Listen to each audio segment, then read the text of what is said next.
Dans l'épisode du jour, on va parler de qu'est-ce que je dois faire maintenant face à ma dépression quand j'ai l'impression d'avoir fait absolument tout. Quelquefois, on peut se mettre une grosse pression sur le sujet et laisse-moi te montrer que des fois la notion de performance ou le fait qu'on est exigeant envers nous-mêmes peut forcément être une défaveur pour nous. Laisse-moi te montrer comment tu dois prendre soin de toi au quotidien quand tu ne sais plus quoi faire. Hey, bonjour à tous et bienvenue. Vous écoutez Raconte-moi ta dépression, c'est le podcast dont vous avez besoin pour gérer au mieux la vôtre et celle de votre proche. Moi, c'est Manuela et je suis coach pour dépressifs et pour proches de dépressifs. Après dépression, rechute et tout ce qui va avec, j'ai décidé de faire en sorte de pouvoir apporter aux personnes qui en souffrent directement ou indirectement je dis bien tous les conseils que j'aurais aimé avoir pour mieux gérer la mienne. D'ailleurs, n'écoute surtout pas la voix de la dépression et ne pense même pas un seul instant que tu ne puisses pas t'en sortir. Vois cet épisode comme une conversation chaleureuse avec une amie qui n'a qu'une seule envie, t'aider face à ta dépression. Tu es perdu, tu ne sais plus comment faire, la dépression de ton proche commence à te dépasser, et bien toi aussi, tu es au bon endroit. Je te proposerai, cher proche, des conseils concrets pour l'entourage des dépressifs afin d'être une aide réelle et non une aide destructrice. Chaque mercredi pour les proches des dépressifs et chaque vendredi pour les dépressifs, ici, je te partage tous les conseils dont tu as besoin pour retrouver joie, motivation et savoir-faire. Alors, tu t'installes confortablement, tu prends une petite boisson chaude et un plaid, ou alors tu augmentes le son dans ta voiture et c'est parti!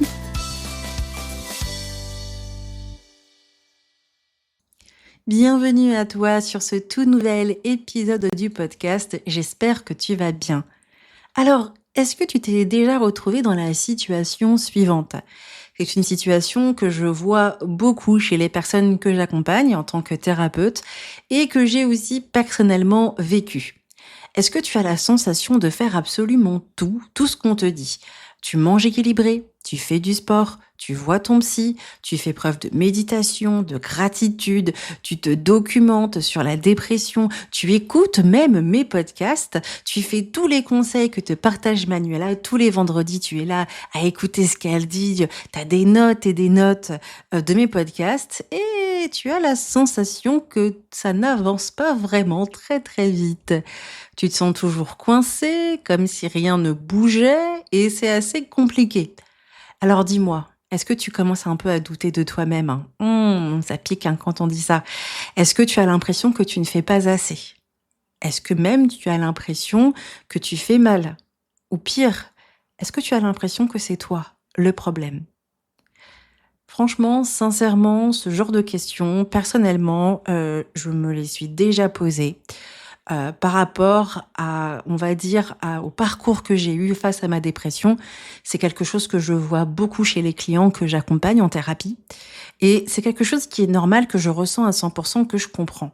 En fait, d'une certaine manière, j'ai toujours été bonne élève à l'école. Alors, j'étais pas non plus la plus excellente, mais je faisais ce qu'on me disait.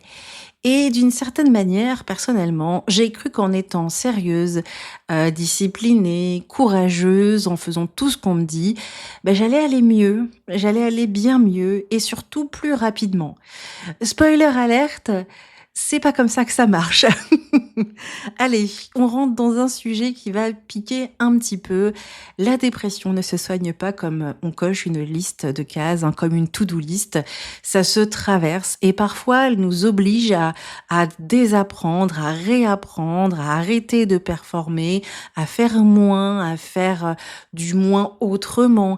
Et en fait, toutes ces choses-là, ce sont des choses qui ne sont pas forcément faciles. Et on a l'impression des fois qu'on fait déjà tout ce qu'il faut par rapport à la dépression et qu'on se dit, mais attends, qu'est-ce que je dois faire de plus pour aller de l'avant ? Et puis, quelquefois, là, on est plutôt sur ce côté-là de se dire, j'arrive pas à faire je fais autant et j'arrive pas à sortir de la dépression. Puis quelquefois, on a aussi une autre position. Je fais tout ce qu'on me dit, mais qu'est-ce que je dois faire de plus ? Qu'est-ce que je dois faire d'autre, en fait ? Et souvent, quand on est dans ce genre de position, c'est parce qu'à mon sens, on est tombé dans le piège de la performance. Ça veut dire quoi tout ça ? Eh bien, dans l'épisode du jour, on va en parler un petit peu.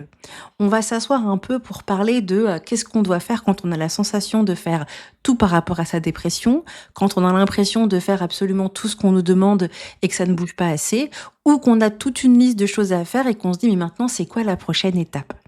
L'objectif de l'épisode d'aujourd'hui, encore une fois, est de t'apporter vraiment le plus de bienveillance possible, de douceur et de te montrer en fait d'une certaine manière que le processus de guérison n'étant pas linéaire, il y a des choses à faire pour que ce ne soit pas trop dur pour toi de voir en fait que la situation n'avance pas comme tu le souhaites.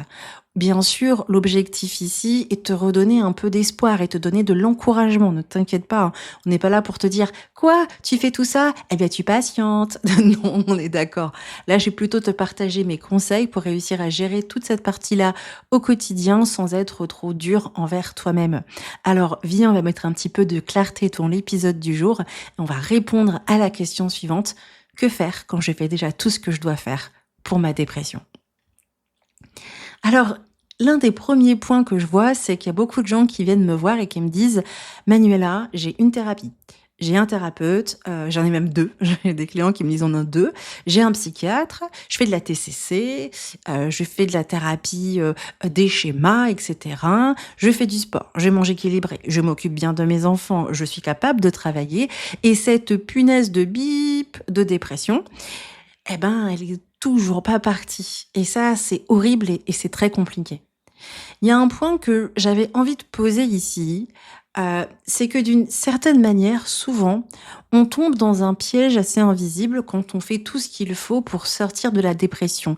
Est-ce que tu sais quel est ce piège? Si tu devais faire pause sur le podcast et te poser quelques questions et te dire: «Bon, de quel piège Manuela parle?» Eh bien, ta chère Manu te parle du piège de la performance. On a quelque chose qu'on a appris dans notre société. Ça, c'est quelque chose que tu vas voir que c'est pas sorti de nulle part. On nous a appris dans la vie que si on travaille dur et que si on fait tout ce qu'il faut pour réussir à atteindre quelque chose, eh bien, on va l'avoir. Si tu travailles dur à l'école, si tu apprends bien tes notes, tu auras une bonne note. Si tu travailles super dur pour apprendre à devenir, je sais pas moi, pâtissier, et que tous les dimanches matins, tu fais des gâteaux et des gâteaux et des gâteaux, tu vas devenir un bon pâtissier. La performance fait partie de notre société et elle nous fait croire que si on fait tout ce qu'il faut, eh bien, on va mériter d'aller bien. Et que si on s'organise correctement, comme s'organiser un programme de guérison et qu'on coche toutes les cases, eh ben, on va réussir à gérer au mieux la situation. Le problème, c'est que cette notion de performance ne fonctionne pas avec la santé mentale. En réalité, d'une certaine manière, tu transformes ta souffrance en mission. Et c'est là que la fatigue, ça vient un petit peu s'installer. Parce qu'au fond, tu crois que si tu fais bien, tu iras mieux, parce qu'on nous a toujours appris ça. Mais ce que tu apprends, ce qui est là qui est un peu relou avec cette notion de performance, c'est que si tu ne vas pas bien, ça veut dire que tu fais mal. Et pour moi, cette logique, elle est très violente, parce qu'elle te pousse à te faire croire que ta valeur dépend de ta capacité à progresser. Parce que cela te pousse à te faire croire que ta valeur dépend de ta capacité à progresser. Et donc, que ta guérison est tout simplement une question de volonté. On se souvient, la dépression, il n'y a pas de volonté, etc. Ça ne va pas ensemble. Et ça, c'est un grand problème par rapport à la dépression. C'est-à-dire qu'il est entièrement normal et légitime de vouloir sortir de cette espèce de bip de maladie. On est d'accord. Est-ce que tu crois que là, je fais un podcast pour te dire non, mais reste en dépression? Pas du tout. Clairement, moi, je me suis battue pour en sortir. Je suis sûre que tu es là et en écoutant le podcast avec les mêmes intentions. Mais notre société ne nous aide pas sur ce sujet. La performance ne marche pas sur la santé mentale. Pourquoi? Eh bien, il n'y a pas besoin de faire un long dessin. Notre cerveau ne fonctionne pas comme une machine ou par exemple comme un os. C'est-à-dire que par exemple, pour ceux qui se sont déjà cassés quelque chose, personnellement, je ne me suis jamais rien cassé, donc je ne sais pas ce que c'est que d'avoir un plâtre. Mais quand tu te casses le bras, ma mère, elle s'est pris une voiture, elle va très bien, quand on était adolescent et elle était revenue avec le bras cassé. Et bah voilà, elle s'est retrouvée avec un plâtre pendant plusieurs semaines, etc. Et une fois que le plâtre est parti, donc on a mis le plâtre, on lui a demandé d'attendre 3 semaines. 3 semaines plus tard, on lui a retiré le plâtre et là, on avait retrouvé notre maman à 100% sans son problème tout simplement de bras. Ça, c'est quand on parle d'un os, c'est quand on parle on va dire, alors, c'est pas le bon mot organe, mais je pense que tu m'en veux pas si j'utilise ce terme, hein, s'il te plaît. Mais quand on parle de quelque chose de mécanique dans notre corps, le cerveau n'est pas mécanique du tout. Notre cerveau a un fonctionnement particulier. On parle beaucoup de la notion de chimie du cerveau parce que notre cerveau, notre corps est chimique, hein, notre corps travaille autour de chimie. Et en fait, demander à notre cerveau qui est dysfonctionnant à cause de la dépression de marcher en disant si tu fais ça, si tu fais ça, si tu fais ça, ça ira bien, je n'aurai pas de travail. Je ne travaillerai pas. Pourquoi avoir des psychiatres? Pourquoi avoir des psychologues, des psychopraticiens, si notre cerveau était aussi simple? Et c'est ça le problème. Beaucoup ne se rendent pas compte et peut-être qu'aujourd'hui je te fais une petite révélation. Alors c'est vraiment pas contre toi, mais de te rendre compte que cette notion de performance que la société nous impose ne fonctionne pas avec la santé mentale parce que notre cerveau a un processus de guérison qui est complètement différent. Et du coup, il est essentiel de revoir ta manière d'aborder les choses. Au lieu de te demander qu'est-ce que je dois faire maintenant, c'est quoi la prochaine étape, faut te poser la question, est-ce que je m'aide ou est-ce que je m'épuise? Parce qu'en fait, on ne guérit pas en courant vers des solutions de la dépression car tu suis déjà les solutions.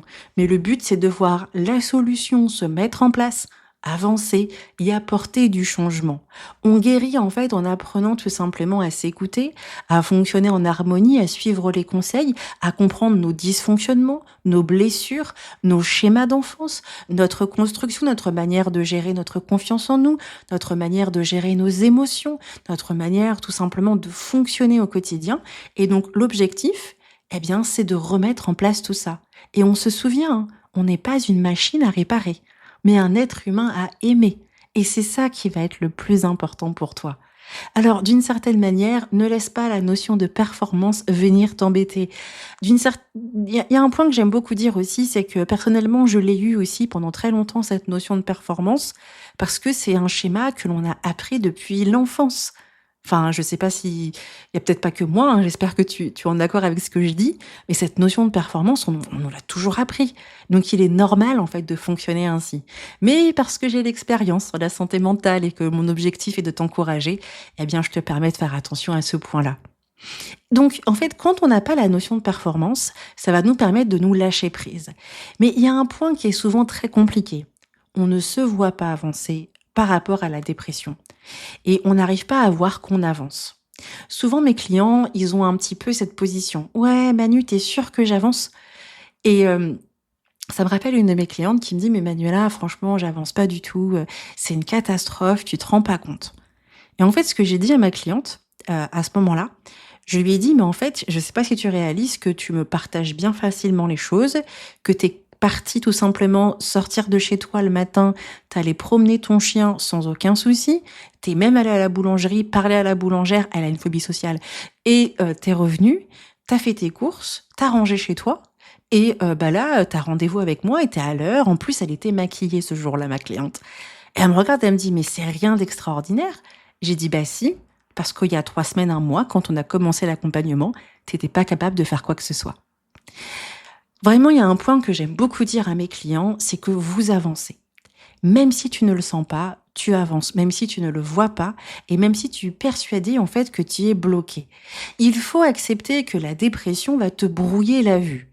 En fait, elle va te faire croire que tu n'as rien à changer, et souvent que tes efforts sont pas assez intéressants. Pourquoi? Il y a un truc qui est très simple avec la dépression, on n'est plus capable, enfin en fonction de chacun, hein, mais on n'est plus capable au bout d'un moment de faire ce qu'on avait l'habitude de faire. La spontanéité de se lever le matin, de prendre une douche, de se préparer, de sortir, de voir du monde, de faire du sport, de manger équilibré, d'être encourageant. Il y a plein de choses en fait dans notre quotidien, en fait d'une certaine manière, que la dépression nous a dérobées. Et quand on recommence à les faire, on trouve pas que c'est ouf, hein. On trouve pas que c'est ouf. Bon, je faisais ça avant. Et c'est ça le problème, c'est qu'avec la dépression, on s'attend de voir des progrès qui sont incroyables. C'est-à-dire, j'ai plus de rumination, j'ai plus de pensées négatives, tu sais, tous les trucs relous de la dépression. Ça, c'est les derniers trucs à partir. Et en fait, on croit qu'il faut que ce soit valable pour ressentir une amélioration nette. La dépression, elle fonctionne pas comme ça. Déjà, la dépression, elle fonctionne en silence et elle fonctionne par vagues. C'est-à-dire qu'en fait, c'est des fonctionnements qu'on va avoir de moins en moins. Moi, ce que je donne souvent comme conseil à mes clients, c'est de noter l'intensité régulièrement, de noter l'intensité des problématiques qu'ils ont. En gros, mes clients, je leur demande d'avoir un journal. Pour ceux, je sais qu'ils vont être un peu, tout le monde ne l'a pas, mais il y a certains de mes clients à qui je leur propose un journal pour leur demander de se suivre. Et en fait, dans le journal, ça leur impose tous les jours à mettre une note, à noter un petit peu les choses. Et souvent, tous les 2 mois, on fait un point sur le journal. Et ça permet sincèrement à mes clients de se rendre compte qu'ils avancent. Parce que en fonction de chacun, je vais noter un petit peu, on va dire, certaines situations. J'ai des clients, ils vont avoir des phobies sociales, donc ça va être sur les interactions sociales. J'ai des clients, ça va être sur les TOC, donc du coup, on va noter plutôt la manière dont ils vont fonctionner avec leurs TOC. Pour certains clients, c'est le fait de devoir apprendre à gérer le travail, donc comment dirais-je, le référentiel est sur le travail. Chacun va avoir en fait son propre référentiel. Ça permet en fait, parce que on peut pas forcément tous avoir le même référentiel de dépression, car nous avons tous des dépressions qui sont différentes. Voilà, en fonction de la dépression du postpartum, pour l'arrivée d'un enfant, le burn-out au niveau professionnel, ou ceux qui ont des dépressions anxieuses. Moi, j'ai des clients, ils sont bourrés d'anxiété, puis j'en ai d'autres, l'anxiété, ils savent pas ce que c'est. Donc, en fait, chacun va avoir son propre référentiel, et en fonction des problématiques, eh ben, on va le voir. Souvent, moi, j'ai mes clients, je leur montre que sortir, aller faire des courses, voir du monde, c'est des avancées. Parce qu'il y a 3 semaines, un mois, ils ne le faisaient pas.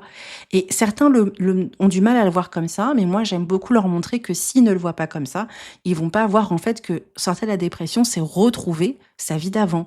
Et si avant, j'étais capable de sortir voir les copains et que là, je suis plus capable et que là, j'ai réussi à repartir, bah oui, c'est une avancée. Et en fait, c'est là où c'est intéressant. Alors, avec la dépression, de toute façon, l'une des choses les plus importantes, c'est pas vraiment de se foutre de pression. Et même si on a l'impression de ne pas réussir à avancer, eh bien, si, on avance.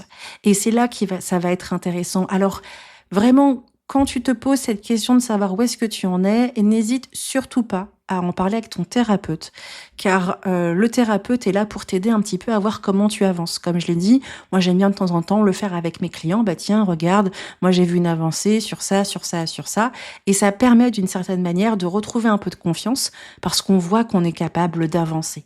Mais vraiment, l'un des points les plus importants que je souhaitais vraiment mettre en évidence aujourd'hui, par rapport à ça, c'est que tu avances, même si tu ne le vois pas. Les progrès sont pas forcément toujours visibles, mais c'est important d'accepter que avec la maladie, comme notre cerveau, voilà, lui, il a sa manière de fonctionner un peu à sa manière à lui, à sa sauce, il faut être patient avec la dépression et il faut réussir à avancer. C'est pour ça que, comme j'aime beaucoup dire, chaque petit geste compte, chaque pause, chaque moment où tu choisis de ne pas te juger, où tu choisis de te dire continue, ce sont des victoires qui montrent que tu avances.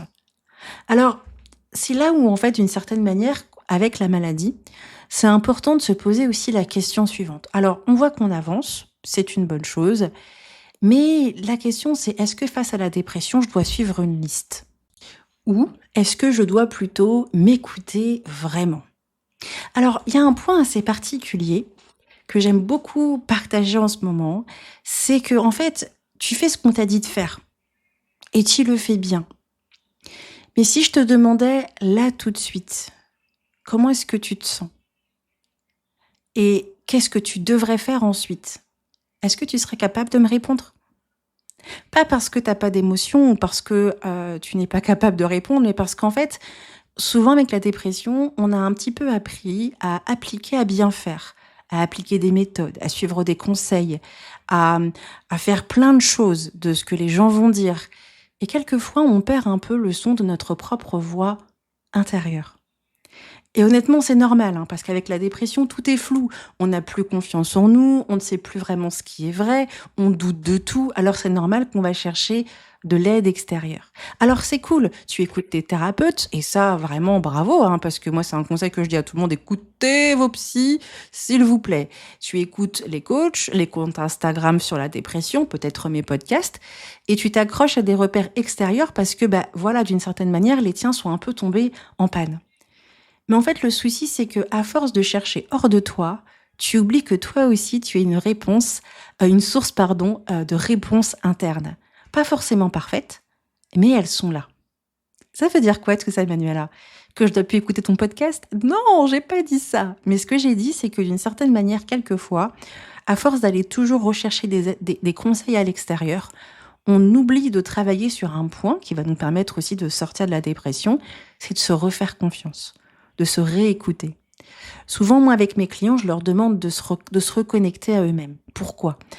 Eh bien, parce qu'ils sont une source incroyable de ce qui ne vont pas. C'est toi comment dirais-je, qui ressent ce que disent, que ressent en fait, tu ressens, comment dirais-je, ce qui t'arrive en fait. C'est toi qui as ta propre vie. C'est toi qui as ton quotidien, qui sais les choses qui sont particulières, etc. Et que tu as besoin de retrouver ce que moi j'appelle la capacité de réflexion. D'une certaine manière, en fait, tu as besoin de te reconnecter à ton corps et à savoir ce dont tu as besoin. Et c'est pas forcément toujours en écoutant plein de conseils. C'est vrai que les conseils nous permettent d'une certaine manière de nous adapter face à peut-être un sujet qu'on ne connaît pas très bien, comme la dépression. Mais l'une des choses intéressantes, c'est que là aujourd'hui, quand on cherche absolument à quoi faire, c'est bien de se recentrer sur soi-même, de s'écouter, même si c'est négatif. Parce que ça va nous permettre en fait de nous rendre compte que tu vas avoir des vraies réponses par rapport à toi. Le problème, c'est pas de suivre une liste, c'est penser que si c'est pas sur la liste que va te dire quelqu'un, c'est faux. Et tu vois, pour ça, je vais te partager une expérience qui m'est entièrement personnelle et qui va te permettre d'illustrer ce que je veux dire. Je me suis un jour retrouvée face à mon psychiatre en lui expliquant que j'avais beaucoup de mal à dormir et que j'étais vraiment dans une grosse problématique d'endormissement.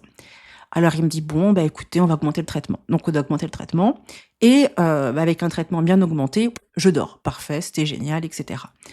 Et puis à un moment donné, bon bah voilà, mon psychiatre dit bon bah voilà, ça fait plusieurs mois, on va baisser le traitement.